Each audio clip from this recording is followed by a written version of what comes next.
আসসালামু আলাইকুম। এখন আমার এখানে রাত বাজে 1টা।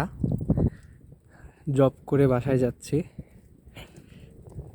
তো রাস্তায় দেখেন কেউই নাই, আমি একা। তো জব করে যাচ্ছি, তো অনেক রাত হয়েছে আসলে। জবের কথা মাথায় আসায় একটা কথা আর কি মাথায় আসছে, সেটা বলার জন্য আর কি। সবার একটা কোশ্চেন থাকে যে স্টুডেন্ট অবস্থায় আমরা কত ঘন্টা কাজ করতে পারবো, কত টাকা ইনকাম করতে পারবো, সেটা দিয়ে আসলে আমাদের চলবে কি না, বা এই টাইপের আপনার থাকে, কোশ্চেন থাকে অনেক ক্ষেত্রে। তো এটা আসলে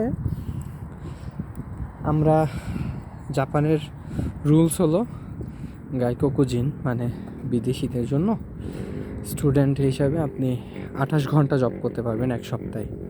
মানে একটা সপ্তাহ 7 দিন, এর মধ্যে 28 আওয়ার্স, 28 ঘন্টা আপনি জব করতে পারবেন। তো এখন আসে যে আপনার কত টাকার যে ব্যাপারটা। তো জাপানে মোটামুটি এক এক এলাকায় এক এক রকম। যে এলাকায় আপনার খরচ বেশি সে এলাকায় স্যালারিও বেশি, যে এলাকায় খরচ কম সে এলাকায় স্যালারিও কম, এরকম আর কি। তো সেই হিসাবে 28 ঘন্টা যদি আপনি, প্রথমত ব্যাংক জব আপনি 28 ঘন্টা পাওয়াটা অনেক টাফ। যদি পান ইনশাল্লাহ, তাইলে আপনার স্যালারি যদি কমও থাকে তাও আপনি, তো 1100 করে ঘন্টা ধরা যায় অলমোস্ট, এরকম আর কি। ওসাকার কথা বলতেছি, যেহেতু আমি ওসাকায় আছি, এরকম। আর বাকিটা হলো